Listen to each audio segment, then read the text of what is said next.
नमस्कार दोस्तों, स्वागत है आपका आपके अपने चैनल एयरफोर्स एग्जाम पेपर में। दोस्तों, आज की क्लास में हम लोग बात करने वाले हैं एयरफोर्स बाय ग्रुप रागा के प्रैक्टिस सेट के बारे में। ठीक है दोस्तों, तो आप लोग क्या करना है, आपको एक काम करना है कि आपको इस वीडियो को लास्ट तक जरूर देखना है।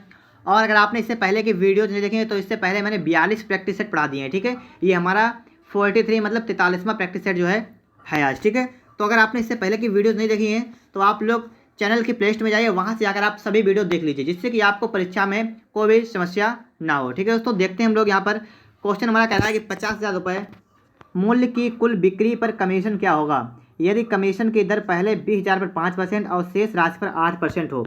समझिएगा, रुपये टोटल कितने हैं? 50,000। ठीक है, रुपये कितने हैं? 50,000। और जिसमें से कह रहा है पहले 20,000 रुपये जितने हैं इन पर 5% की कमीशन है। ठीक है, 5% का मतलब आप 5/100 निकालिए, कितना आ रहा है हमारा?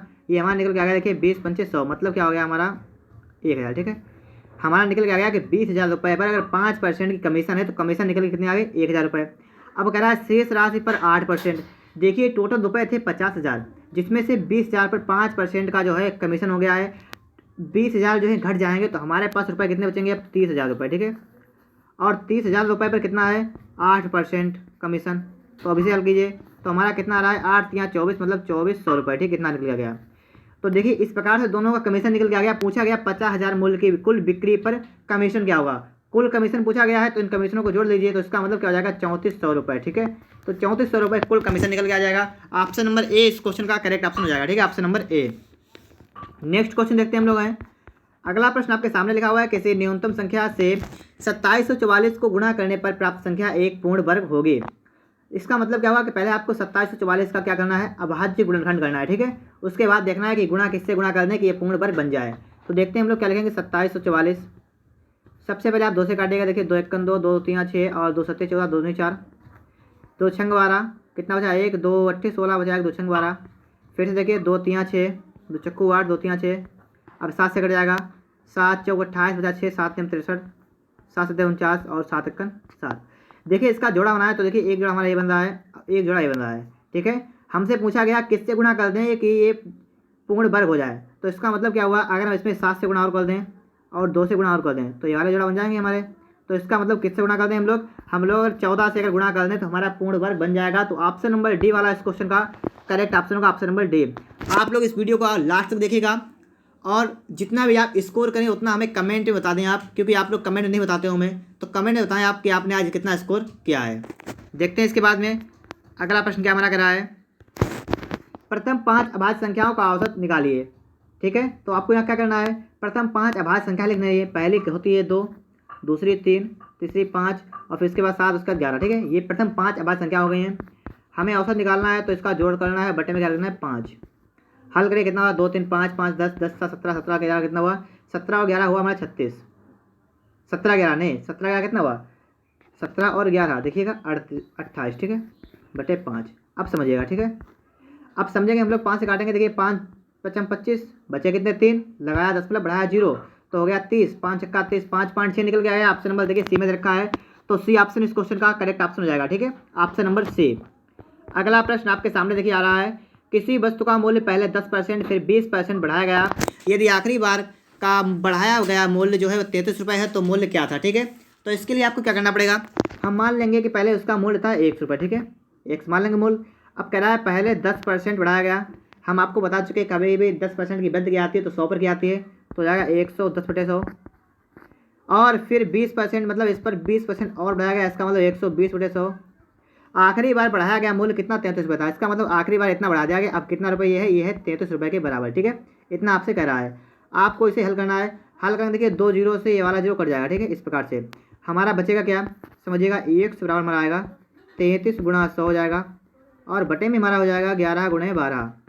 देखिए 11 1 11 और 11 3 कितना होता है? 33। देखिए 3 से काटेंगे 3 1 3, ये हो जाएगा 3 चक्कू 12 और 4 से काटेंगे हो जाएगा 25 बार। ठीक है, तो 25 रुपये ऑप्शन आएगा, ऑप्शन नंबर डी वाला का। तो इसका 25 रुपये उसका मूल्य था। ठीक है, वस्तु का मूल्य कितना था? 25 रुपये था। अगला प्रश्न देखिए आपके सामने आ गया है। 6 वर्ष पहले अमित सुमित के आयु में अनुपात 1:7 था। ठीक है, कब था? 6 वर्ष पहले की बात की गई है। ठीक है, पहले। अब समझिए 6 वर्ष पहले अनुपात कितना था? 1:7। इसका मतलब अमित की आयु कितनी थी? अमित की आयु अगर x है तो सुमित की आयु कितनी थी? 7x। इतनी बात आप समझ गए हो कि 6 वर्ष पहले की बात की गई है। अगर वर्तमान आयु निकालें तो देखिए इसकी वर्तमान आयु कितनी हो जाएगी, अमित की वर्तमान हो जाएगी x+6, ठीक है, ये अमित की हो जाएगी और सुमित की हो जाएगी 7x+6। इतना हो गया, ठीक है। अब समझिए आगे कह रहा है अमित और सुमित की आयु के बीच अंतर 36 साल है, ठीक है। अमित और सुमित की आयु के बीच अंतर कितना है, 36 साल। इसका मतलब क्या हुआ, इस ये दोनों की आयु रखी वाली है और अंतर इनका 36 है। इसका मतलब है कि 7x+6 और इससे अगर इसे हम घटा दें, माइनस कर दें x+6 तो हमें कितना है, तो ये वाला हमारा कितना है 36। आपसे ये कह रहा है तो सवाल लगाइएगा आपको कितना बजे, 7 से x गया मतलब 6x हो जाएगा और देखिए 6 से 6 खत्म हो जाएगा तो हमारा 0 बचेगा तो बराबर हो जाएगा 36। तो x का मान निकल के हमारा कितना आ गया 6, देखिए इतना आ गया है। अब समझिए x का मान हमारा 6 आ गया है, ठीक है। तो ये वर्तमान आयु निकाल लीजिए अमित की, तो अमित की वर्तमान आयु निकल के आ जाएगी x+6, इसका मतलब 6+6 12 वर्ष, ठीक है। 12 वर्ष आ गई वर्तमान आयु, ठीक है, 12 वर्ष आ गए। अब है आज से 5 साल बाद अमित की आयु क्या होगी, आज से 5 साल बाद का मतलब हुआ इसमें 5 और जोड़ लीजिए, ठीक है। अब देखिए कितनी हो गई उम्र, तो उम्र हो जाएगी 17 वर्ष। ऑप्शन में देखिए सी वाला इस क्वेश्चन का करेक्ट ऑप्शन हो जाएगा, 17 वर्ष उम्र जो है उसकी हो जाएगी, ठीक है। इसके बाद देखते हैं हम लोग अगला प्रश्न, देखिए आपके सामने आ रहा है, एक मीनार टावर की ऊंचाई का उसकी छाया से अनुपात 1:3 है। देखिए ऊंचाई और छाया में अनुपात रखा है 1:3। अगर ऊंचाई उसकी 1 है तो उसकी छाया जो है, मतलब फिर समझिएगा, अगर उसकी ऊंचाई जो है वो अगर हम मान लेंगे x तो उसकी छाया कितनी हो जाएगी, छाया हो जाएगी √3 का मतलब √3x। इतनी समझ गए होंगे आप बात, क्योंकि ऊंचाई और छाया में अनुपात रखा है तो अगर ऊंचाई उसकी x होगी तो छाया हो जाएगी √3x। अब समझिए बात को, किस प्रकार से कह रहा है, ये इस प्रकार से कह रहा है कि ये है मीनार और ये है उसकी छाया। मीनार की ऊंचाई x है तो ये हो गई हमारी √3x। आपको बताया गया सूर्य का उन्नयन कोण मतलब क्या हो, ये वाला कोण निकालना है, थीटा निकालना है। तो इसके लिए हम लोग त्रिकोण पढ़ चुके हैं, त्रिकोण में कि tan थीटा होता है लंब बटे आधार, तो हो जाएगा x/√3x। x कट जाएगा तो हमारा बचा है कि tan थीटा बराबर 1/√3 और ये मान होता है tan 30 अंश का मान, ठीक है। तो इसका मतलब ये हो गया हमारा, तो थीटा की वैल्यू कितनी आ गई 30 अंश। तो ऑप्शन में देखिएगा आपको ए वाला में दिख रहा है 30 अंश, तो ए ऑप्शन इस क्वेश्चन का करेक्ट ऑप्शन हो जाएगा, ऑप्शन नंबर ए। इसके बाद देखिएगा अगला प्रश्न से क्या कह रहा है, ए और बी का औसत वेतन 6000 रुपये है। ए और बी का औसत वेतन कितना है 6000 रुपये। तो आपको यहाँ क्या करना पड़ेगा, औसत आप जानते हैं क्या होता है, पदों का योग बटे पदों की संख्या। इसका मतलब a+b और बटे में 2 बराबर है 6000 के।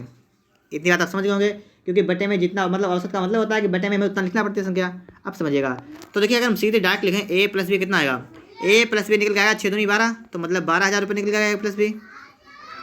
और लिखा है CDE का औसत जो है वो 8000 है। अगर हम CDE का निकालेंगे तो जाएगा C+D और +E, ये कितना हो जाएगा हमारा, ये हो जाएगा 8 तियाँ करेंगे तो हो जाएगा हमारे 24000। इतनी बात तो आप समझ गए कि a+b 12000, C+D+E 24000। हमसे पूछा गया है सब पाँचों लोगों का औसत याद कीजिए।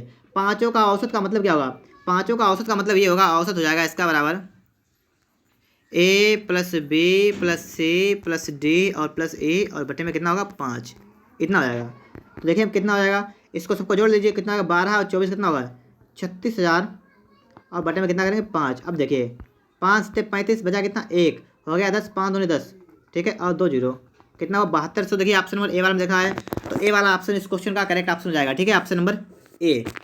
अगले प्रश्न में क्या बात की गई समझिएगा, उसे लिखा है 3 × 38 × 537 × 1256 में इकाई अंक क्या होगा। देखिए इकाई अंक निकालने के लिए बहुत ही सिंपल सा काम करते हैं हम लोग। इसका इकाई अंक 3 है तो 3 लिख लीजिए, गुणा लिखे। इसका इकाई अंक 8 है तो 8 लिखेंगे, गुणा। इकाई अंक 7 तो 7 लिख लीजिए, गुणा। और इसका 6 तो 6 लिख लीजिए, ठीक, पहले इतना कर लीजिए। अब इसमें क्या करना है, सबकी गुणा कर देनी है, हमें निकल के आ जाएगा कि इसका इकाई अंक क्या होगा। देखिए इसकी गुणा करेंगे बहुत बड़ी होगी, फिर से इसके 2 टुकड़े करेंगे, ठीक है।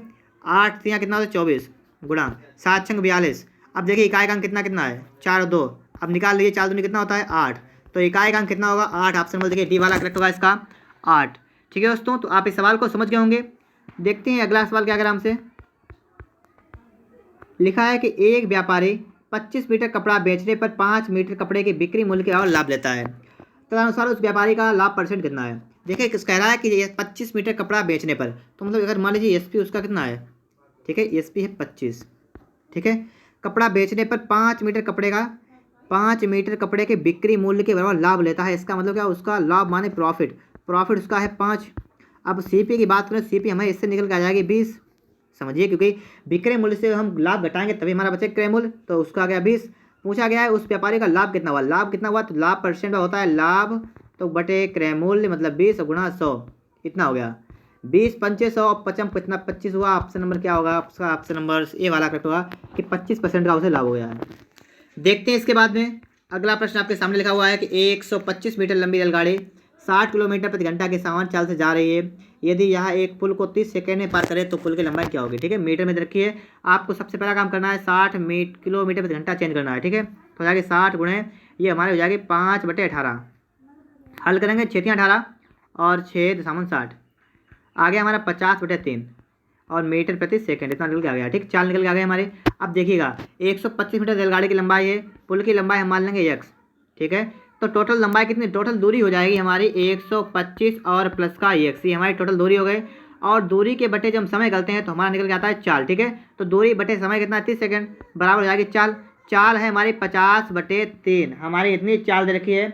आपको क्या करना है देखिए 3 से काटेंगे 3 तो हमारा आ गया है कि 125 प्लस का x बराबर कितना आ जाएगा 500। ठीक है, यहाँ से x का मान निकालेंगे तो आ जाएगा 375। ऑप्शन नंबर देखिएगा तो ऑप्शन नंबर बी इस क्वेश्चन का करेक्ट ऑप्शन हो जाएगा, ऑप्शन नंबर बी। इसके बाद देखते हैं हम लोग अगला प्रश्न हमसे क्या कह रहा है। ठीक है, अगला प्रश्न आपके सामने लिखा हुआ है, आपको बताना है इसका कौन सा ऑप्शन करेक्ट ऑप्शन होगा। तो देखते हैं हम लोग। देखिए ये वाला यहाँ से उठ के कहाँ गया, यहाँ पर गया। डब्ल्यू उठ के कहाँ पर गया, यहाँ पर गया। ई उठ के यहाँ पर गई और ई उठ के यहाँ पर गया और टी उठ के यहीं पर चला गया। इसका मतलब क्या है कि पहला अक्षर कहाँ जाएगा, बिल्कुल लास्ट में जाएगा। इस प्रकार से हम लोग करेंगे। ठीक है, तो बिल्कुल लास्ट में जाएगा एल, फिर होगा ए, फिर होगा ए और उससे पहले क्या होगा वी और ए। आपको देखना है देखिए कौन सा ऑप्शन इसका करेक्ट होगा। तो देखिए ऑप्शन नंबर आपका ए वाला करेक्ट होगा। ठीक है, तो ऑप्शन नंबर ए इस क्वेश्चन का करेक्ट ऑप्शन हो जाएगा। इसके बाद अगला प्रश्न आपके सामने देखिए, अगला प्रश्न भी आ रहा है और आपको इसमें बताना है कि इसका कौन सा ऑप्शन करेक्ट ऑप्शन हो जाएगा। ठीक है दोस्तों, देखते हैं। सवाल आपके सामने लिखा हुआ है, आपको इसमें क्या करना है कि देखना है इसका कौन सा ऑप्शन करेक्ट ऑप्शन हो जाएगा। ठीक है, तो उससे समझिएगा आप लोग। तो देखते हैं हम लोग, यहाँ पर लिखा है 5 3 2 और बराबर लिखा है 289। देखिए इन्होंने यहाँ पर क्या कौन सा फंडा लगाया जिससे उसका उत्तर आया, तो समझिएगा 5 लिखा था, 3 लिखा था, 2 लिखा था और इनका आ गया 289। अगर हम 5 तियाँ करें और 2 जोड़ें तो कितना होगा, 5 तियाँ 15, 15 और 2 कितना होता है 17। और देखिए 17 का अगर हम स्क्वायर कर दें कितना आएगा 289। आप समझ गए बात को उसको कि पहले हमने इसका गुणा कर दिया है, इसमें ये जोड़ दिया है और क्या कर दिया इसका वर्ग कर दिया है। वही काम आपने को अगले में चेक करना है, क्या किया गया इन्होंने कि 3 गुणा 6 प्लस का 2 करना है। फिर 6 18 तो कितना हुआ 20, 20 का वर्ग कितना होता है 400, ये भी करेक्ट है। इसी हिसाब से आपको 6 गुणा 3 करना है और प्लस का x कर देना है, बराबर करना है 441।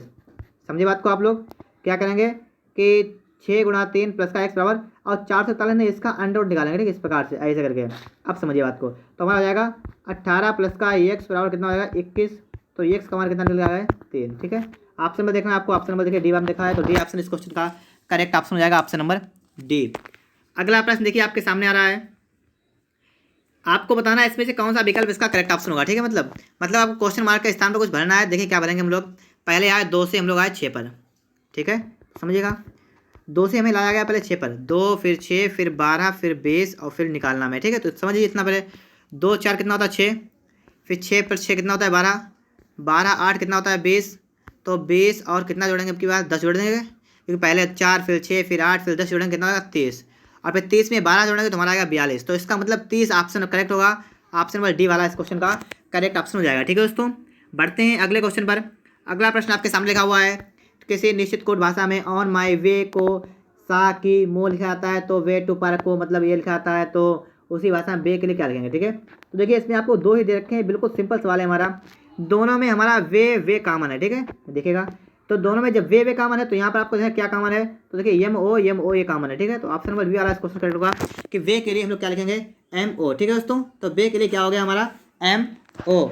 इसके बाद नेक्स्ट क्वेश्चन आपके सामने आ रहा है, देखिए पढ़िएगा इस सवाल को, सवाल का जवाब दीजिएगा आप लोग। एक व्यक्ति 12 किलोमीटर पश्चिम की ओर यात्रा करता है। 12 किलोमीटर पश्चिम का मतलब हुआ ये इस तरफ आता है 12 किलोमीटर। ठीक है, फिर क्या करता है 3 किलोमीटर दक्षिण, इसका मतलब 3 किलोमीटर आता है नीचे दक्षिण की ओर। फिर 8 किलोमीटर पूरब, अब 8 किलोमीटर आता है पूरब की ओर। बताएं कि वह अपने प्रारंभिक स्थान से कितनी दूरी पर है। आपको बताना है कि पहले हाँ यहाँ पर यहाँ से यहाँ पर कितनी दूरी पर है। ठीक है, आपको ये निकालना है। ठीक, कितनी दूरी पर, ये वाली दूरी निकालनी, ये वाली दूरी कैसे निकालेंगे, देखिए पूरी 12 है, ये वाली 8 है यहाँ पर, तो ये वाली 4 बच गई हमारी। इसी प्रकार से ये वाली 3 है तो हमारी वाली 3 हो गई। हमें निकालना है इसमें कर्ण निकालने के सूत्र होगा अंडर रूट 4 का स्क्वायर और प्लस का 3 का स्क्वायर। हल करेंगे हो जाएगा अंडर रूट 25 और ये हमारा आएगा 5 निकल के। ठीक है, तो ऑप्शन नंबर देखिए डी वाला इस क्वेश्चन का करेक्ट ऑप्शन हो जाएगा, ऑप्शन नंबर डी। इसके बाद देखते हैं हम लोग अगला प्रश्न आपके सामने आ गया, प्लस का अर्थ है भाग, भाग का अर्थ है माइनस, माइनस का अर्थ है गुणा, गुणा का अर्थ है प्लस। तो आपके सामने लिखा हुआ है, इसका मान निकालना है, लिखेंगे 12 और प्लस का अर्थ क्या है भाग 6, फिर भाग लगाए, भाग का अर्थ है -3, फिर माइनस का अर्थ है गुणा 2 और गुणा का अर्थ है प्लस का 8। अब देखिए कितना हो रहा है हमारा, ये वाला कितना हो जाएगा, ये हो जाएगा 2 -3 गुणा 2 और प्लस का 8 हो जाएगा, फिर गुणा करेंगे हो जाएगा 2 माइनस का 6 प्लस का 8। अब समझिएगा बात को, हमारा प्लस का हो गया 10 माइनस का हो गया 6, तो हमारा कितना बचेगा 4। ऑप्शन में देखिए सी वाले में देखा है 4, तो सी ऑप्शन इस क्वेश्चन का करेक्ट ऑप्शन हो जाएगा, ऑप्शन नंबर सी। इसके बाद देखते हैं अगला प्रश्न क्या करा हमसे, लिखा है एक व्यक्ति का परिचय देते हुए एक स्त्री ने कहा, किसने कहा, स्त्री ने कहा। अब किसका परिचय देते हुए, एक व्यक्ति का परिचय देते हुए स्त्री ने कहा, क्या कहा कि वह मेरी माँ का, ठीक है, तो मेरी माँ मतलब इसकी माँ ये हो गई। अब का इकलौता पुत्र है, इसका मतलब ये इसका पुत्र हुआ, ये इसकी माँ और इसका पुत्र, इसका मतलब ये दोनों क्या होंगे, भाई बहन होंगे आपस में। तो पूछा गया स्त्री का पुरुष से क्या संबंध है, तो स्त्री जो है पुरुष की बहन है, ठीक है। तो ऑप्शन नंबर देखिए डी वाला इस क्वेश्चन का करेक्ट ऑप्शन हो जाएगा, ऑप्शन नंबर डी। अगले प्रश्न में आपको यहाँ बताना है कौन सा ऑप्शन जो है करेक्ट ऑप्शन होगा। पहले वाले में ब्लैक पत्ती गिने तो ब्लैक सिर्फ 3 है, दूसरे वाले में देखिए 4 हैं, तीसरे वाले 5 हैं, चौथी वाले में 6 आएगी अपने आप, ठीक है। तो आपको देखना है 6 किसमें रखी है आपको है, देखिए पहले में 2 हैं, गलत हो गया, दूसरे में देखिए 1 2 3 4 5 6, दूसरा करेक्ट होगा, ठीक है, ये भी नहीं होगा, ये भी नहीं होगा। तो ऑप्शन नंबर बी इस क्वेश्चन का करेक्ट ऑप्शन होगा। अगला प्रश्न आपके सामने आ गया है, आपको यहाँ पर बताना है कि इसका कौन सा ऑप्शन करेक्ट ऑप्शन हो जाएगा, ठीक है दोस्तों। तो पढ़िएगा आप सवाल को, मतलब देखिएगा और बताइएगा इसका कौन सा ऑप्शन करेक्ट होगा। पहले देखिए यहाँ पर 3 लाइनें थी, ठीक है, समझिएगा, 3 से कितने रहेंगे 2, फिर 1 भी नहीं रह जाएगा, ठीक है, कुछ भी नहीं खाली हो जाएगा यहाँ पर। तो ऑप्शन नंबर देखिए डी वाला इस क्वेश्चन का करेक्ट ऑप्शन हो जाएगा, ऑप्शन नंबर डी। इसके बाद देखिएगा अगला प्रश्न आपके सामने लिखा हुआ है, आपको यहाँ पर भी चेक करके बताना है इसका कौन सा ऑप्शन जो है करेक्ट ऑप्शन हो जाएगा। तो देखते हैं हम लोग यहाँ पर, पहले देखिए इन्होंने क्या किया, इस वाले में ऊपर वाली लाइन गायब कर दी, ठीक है, ऊपर लाइन गायब कर दी, फिर नीचे लाइन गायब कर दी, फिर उन्होंने इस साइड की लाइन गायब कर दी, ठीक है। तो इसके सामने की लाइन वाली गायब हो जाएगी, तो हमारा आएगा ऑप्शन नंबर डी वाला, ठीक है। तो इस क्वेश्चन का राइट ऑप्शन होगा ऑप्शन नंबर डी। अगला प्रश्न देखिएगा आप लोग यहाँ पर, सामान्य जानकारी आपके लिए क्वेश्चन आ गए हैं यहाँ पर नंबर 36, दिल्ली पर आक्रमण करने वाला प्रथम पेशवा कौन था, बालाजी विश्वनाथ, बालाजी बाजीराव, बालाजी प्रथम, बाजीराव सेकेंड। आपको बताना है इसका कौन सा ऑप्शन करेक्ट ऑप्शन हो जाएगा, ठीक है दोस्तों। तो इसका राइट ऑप्शन होगा ऑप्शन नंबर सी, क्या लिखा है, बाजीराव प्रथम, ठीक है, बाजीराव प्रथम। 37 नंबर की बात करते हैं, तख्ते ताऊस मयूर सिंहासन पर बैठने वाला अंतिम मुगल शासक कौन था, मुगल शाह, मोहम्मद शाह, अहमद शाह अब्दाली, शाह आलम सेकेंड और नादिर शाह। तो क्वेश्चन नंबर 37 का राइट ऑप्शन हो जाएगा ऑप्शन नंबर ए वाला, मोहम्मद शाह, ठीक है, तख्ते ताऊस। देखिए 37 के बाद 38 नंबर आपके सामने लिखा हुआ है कि स्वदेश निर्मित तेजस क्या है, हल्के लड़ाकू विमान, अंतरिक्ष यान, हल्के मिसाइल, लंबी दूरी मार करने वाला मिसाइल। तो क्वेश्चन नंबर 38 का राइट ऑप्शन होगा ऑप्शन नंबर ए वाला, क्या लिखा हुआ, हल्के लड़ाकू विमान। 39 की बात करेंगे हम लोग, लिखा है किसके द्वारा विश्व का पहला गणतंत्र वैशाली में स्थापित किया गया था, मौर्य, नंद, गुप्त और लिच्छवी। तो क्वेश्चन नंबर 39 का राइट ऑप्शन हो जाएगा ऑप्शन नंबर डी वाला, क्या लिखा हुआ है, लिच्छवी, ठीक है, लिच्छवी। अगला प्रश्न देखिए 40 नंबर देखिएगा, हम लोग देख रहे हैं यहाँ पर लिखा हुआ है कि भारतीय संविधान के किस संशोधन द्वारा समाजवादी, धर्मनिरपेक्ष और अखंडता शब्दों को प्रस्तावना में जोड़ा गया है, 40वें, 42वें, 44वें, 52वें। तो क्वेश्चन नंबर 40 का राइट ऑप्शन क्या होगा हमारा, ऑप्शन नंबर बी वाला होगा, 42 ठीक है, कौन, समाजवादी, धर्मनिरपेक्षता और अखंडता, इनको, ठीक है, 42 में जोड़ा गया है। 41 नंबर की बात करेंगे हम लोग, खरीफ और रबी की फसलों के बीच छोटे समय में पैदा की जाने वाली फसल को क्या कहते हैं, ठीक है। तो इसे क्या कहते हैं, आपके सामने 4 ऑप्शन लिखे हुए हैं, जायद, जाहिद, जोवाद, जालिद। तो क्वेश्चन नंबर 41 का राइट ऑप्शन हमारा हो जाएगा ऑप्शन नंबर ए वाला, जायद कहते हैं, ठीक है, जायद। इसका देखिएगा 42 नंबर आपके सामने लिखा हुआ है कि राष्ट्रीय खेल म्यूजियम किस शहर में स्थित है, रांची, चेन्नई, दिल्ली, कोच्चि। तो इसको बताना है आपको कौन सा ऑप्शन का राइट ऑप्शन होगा, तो इसका राइट ऑप्शन होगा ऑप्शन नंबर सी वाला, दिल्ली में, ठीक है, म्यूजियम किस शहर में है, दिल्ली में है। अगला प्रश्न है, भागरथी और अलकनंदा नदियों का संगम किस स्थान पर होकर गंगा नदी में बनती है, ठीक है, रुद्रप्रयाग में, देवप्रयाग में, गंगोत्री में, इलाहाबाद में। तो क्वेश्चन नंबर 43 का राइट ऑप्शन होगा ऑप्शन नंबर बी वाला, देवप्रयाग में, ठीक है, देवप्रयाग। देखिए 44 की बात करते हैं हम लोग, लिखा है मखदूम कुंड कहाँ स्थित है, बिहार शरीफ, राजगीर, बोधगया, रोहतास। तो क्वेश्चन नंबर 44 का राइट ऑप्शन होगा ऑप्शन नंबर ए वाला, बिहार शरीफ, ठीक है। 45 की बात करेंगे, डॉक्टर राजेंद्र प्रसाद का जन्म स्थान जीरादेई निम्न में से किस जिले में स्थित है, गोपालगंज, वैशाली, सीवान, मुंगेर। तो क्वेश्चन नंबर 45 का राइट ऑप्शन हमारा हो जाएगा ऑप्शन नंबर सी वाला, सीवान में, ठीक है, सीवान। इस प्रकार से हमने आपको प्रैक्टिस पूरा पढ़ा दिया। अगर आपको वीडियो पसंद आया है तो वीडियो को लाइक जरूर करिएगा, और अगर आपने अभी तक चैनल को सब्सक्राइब नहीं किया है तो सब्सक्राइब करके बेल आइकन पर प्रेस कर लीजिएगा। मिलते हैं नेक्स्ट वीडियो में। वीडियो देखने के लिए आपका बहुत बहुत धन्यवाद।